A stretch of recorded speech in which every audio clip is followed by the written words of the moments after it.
planet Zebes. I called this place home once, in peaceful times, long before evil haunted the caverns below. Now I shall finally tell the tale of my first battle here, my so-called Zero Mission. What's happening, Amiibros? It's your boy Vince, and welcome to a brand new Let's Play, Metroid Zero Mission for the Game Boy Advance. Before we delve any further into Brinstar, let's head over to the left and collect our first power-up, the Morph Ball. Love that jingle, and there's plenty more where that came from. By double tapping down on the D-pad, Samus can turn into a ball and travel through tiny passageways, like so. Booyah!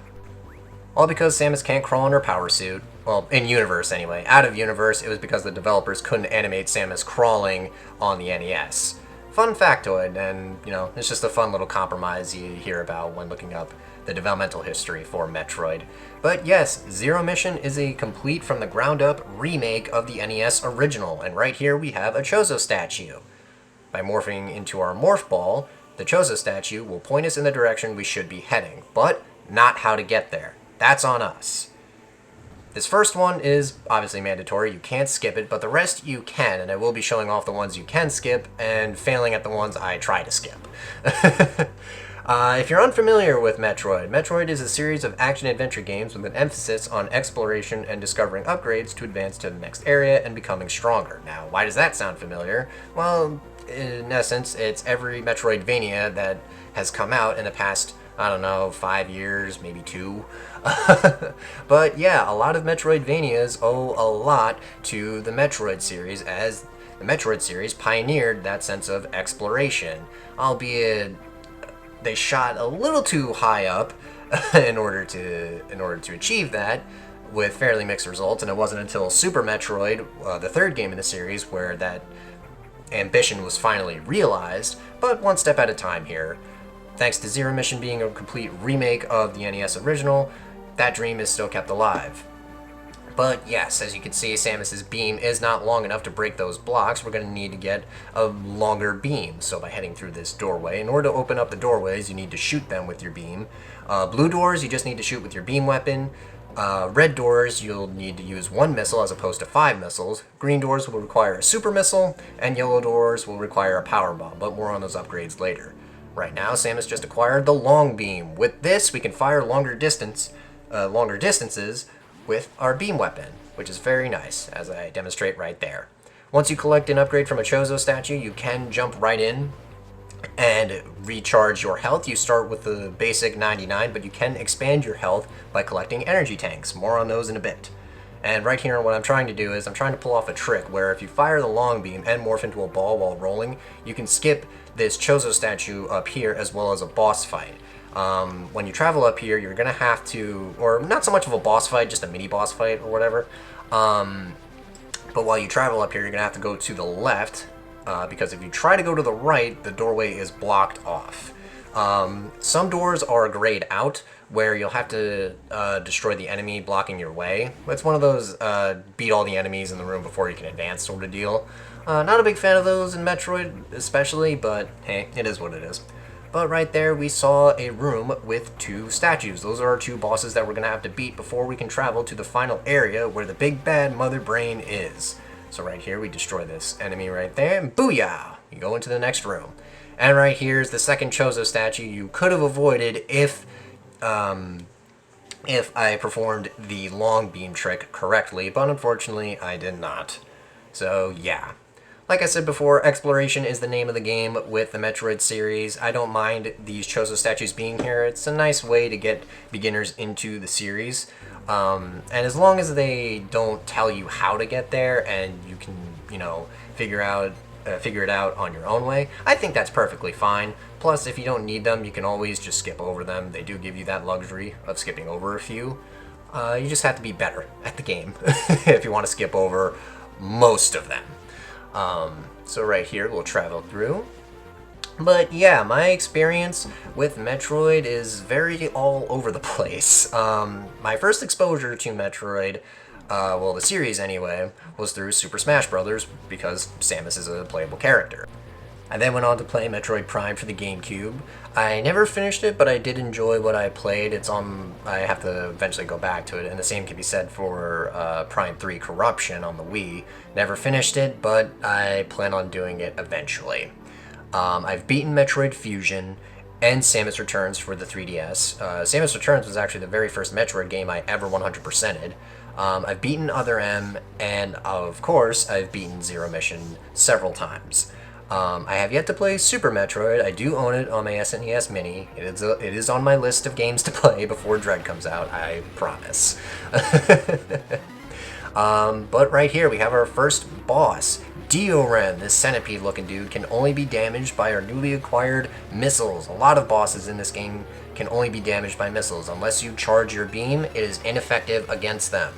Unlike your beam weapons, missiles are ammo-based.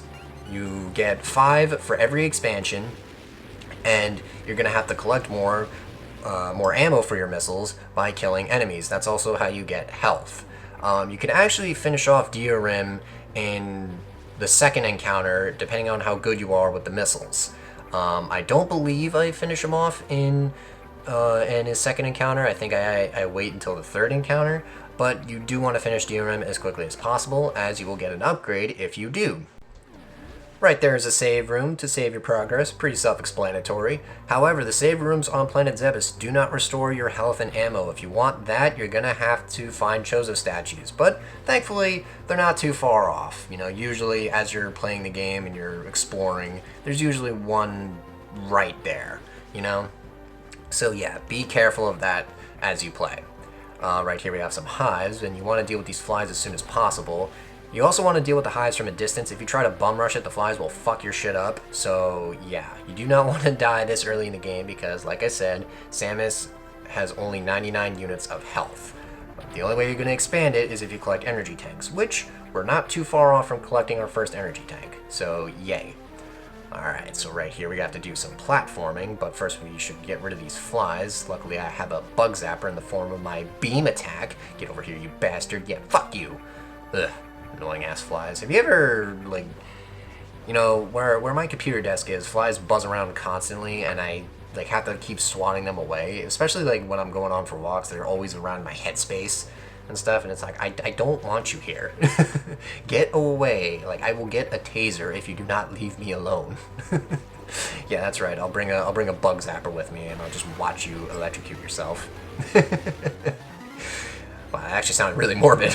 Anyway, Dioren, second fight. Pretty much same as the first. He's very simple, and because we don't have any missiles, we can't really damage him. Thankfully, the spikes he ejects out of his body, his very long, lanky body, can give us health and missile drops as well, which is very, very nice. Of course, I had to be very foolish and trigger happy with my missiles, which prolongs the fight even more. Man, I'm making a very poor demonstration about this fight, but I assure you, Dioren is very easy.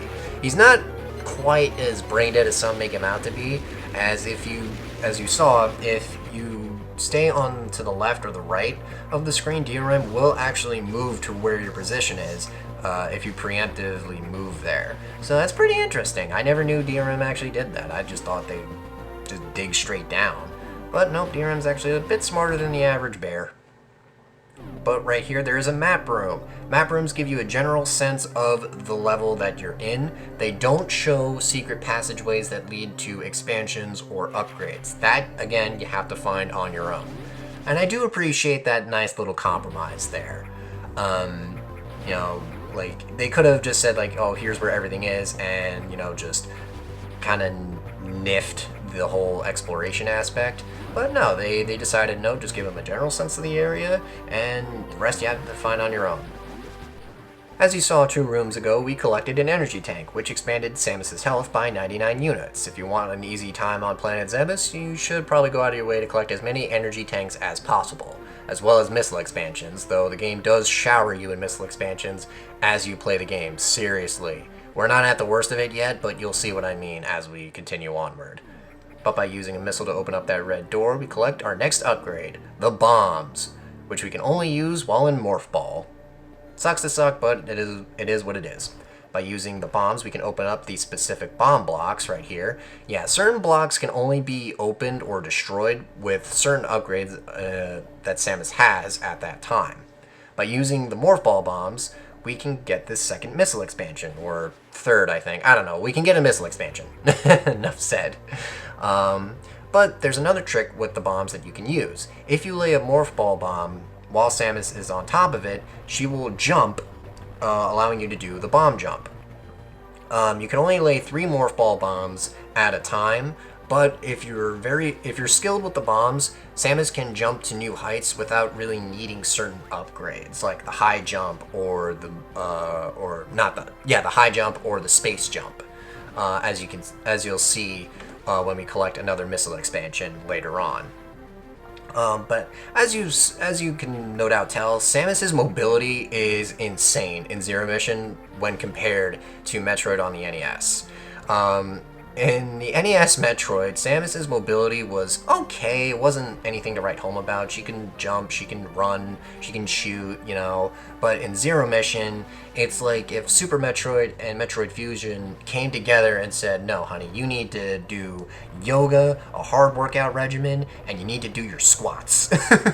If you plan on getting anywhere and with as little stress as possible.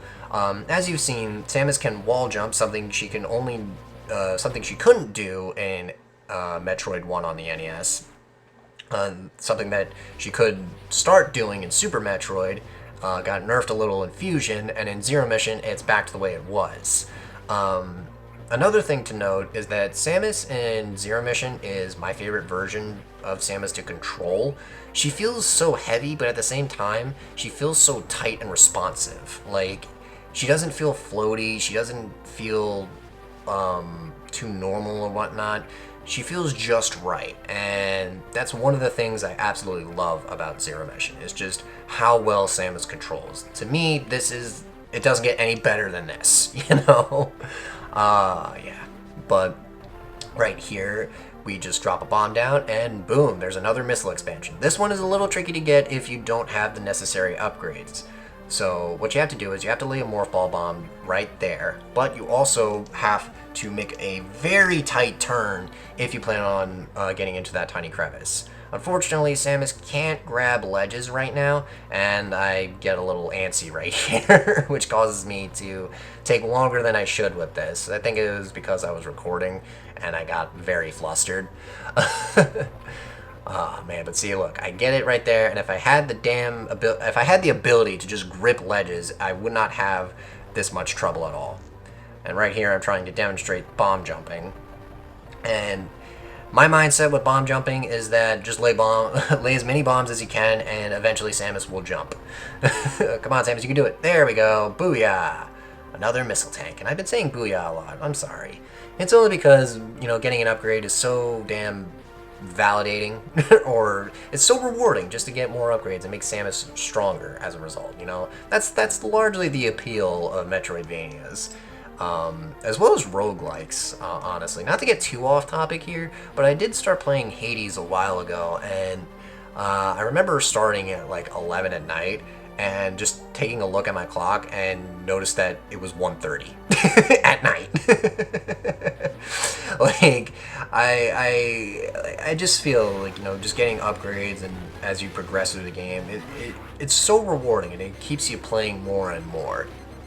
And speaking of playing more and more, we're finally at the last encounter of Diorim. Gotta put him down for good. What's interesting to note is, the more you damage this weird-looking alien centipede, the different shades of color he gets.